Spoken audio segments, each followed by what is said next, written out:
I'm delighted to come here once again to meet with the chief of the Bangladesh Election Commission.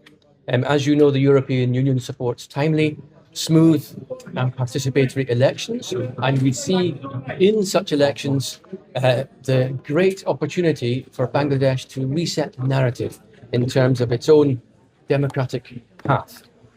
Just last weekend, I had the privilege of joining the chief of the Election Commission when he conducted a mock exercise to be sure that the Commission is ready for the holding of elections, which will combine not only the popular vote, but also, of course, the referendum on the July Charter.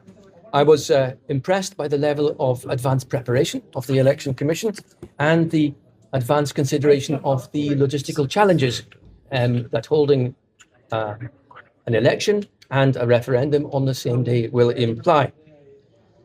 What I want to add is that the European Union recognises the commitment and the professionalism of the Bangladesh Election Commission and its capacity to run well-prepared elections.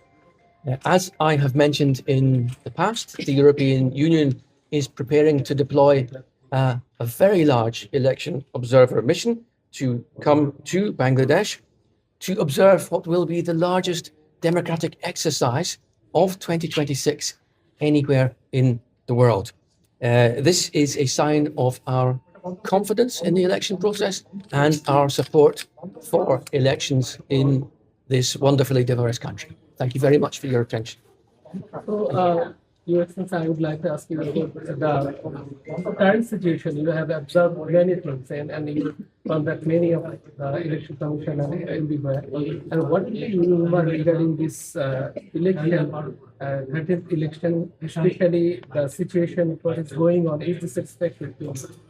So we see that the preparations are well in hand for these elections.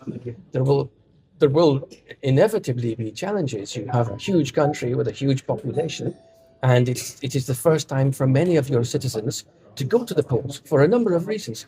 So there is a job now of civic voter education that has to be completed, and that will imply popular debate, it will imply the government, it will imply the election commission going and telling your ordinary voters what it means to take part in an election, and perhaps with a little bit more complexity, what the referendum means, what it implies, because that will be a very exciting moment for this country. But we see these preparations well in hand. We see that there is a very significant consideration of the logistical challenges, also of potential security challenges. And what we are discussing with all of the Bangladeshi stakeholders involved in this vote is how do you mitigate the risks and how do you ensure that the elections are smooth and participatory. That's what we want to see.